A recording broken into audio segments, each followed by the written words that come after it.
So once you've been diagnosed with carpal tunnel syndrome, the next question is obviously how are you going to manage that? The management is largely divided into the surgical and non-surgical management. So if you are going to opt for surgical management, the first step of that will be an assessment by a surgeon, and they will explain what is involved in the surgery and what to expect and the likely length of the recovery period.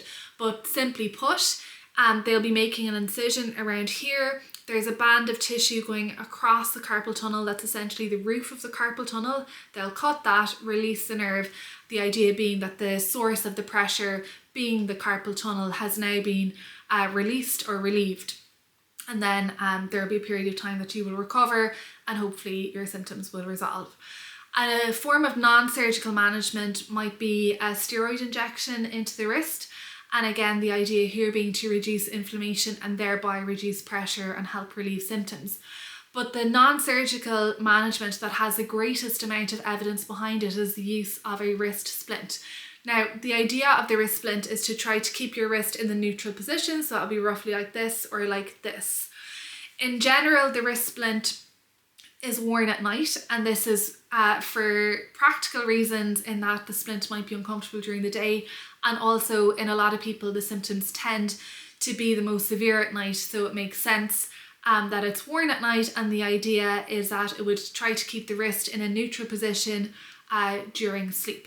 Now, it can be worn during the day if the symptoms are very bothersome, or if a particular activity brings on the symptom and it's comfortable enough to wear the splint during that activity and it reduces symptoms. Obviously it can be worn during that as well. There are many different splints, and the most important thing is trying to find one that is comfortable enough for you to wear during the time that you want or need to wear it.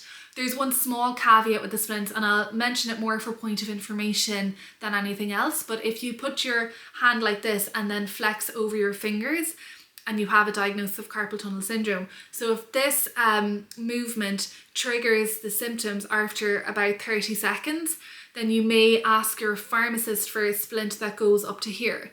Now, if you can't get that, then I would try just the regular wrist splint. But if it doesn't work for you, for example, you may then investigate whether or not you could get one that goes higher up.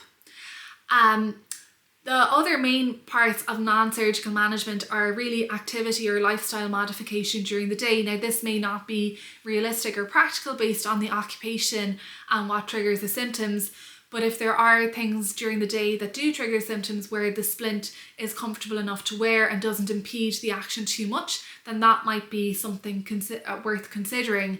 A very simple change might be if you do have the habit of driving with your hands semi-flexed, that you could put them into a more neutral position, and that might help the symptoms ease off as well.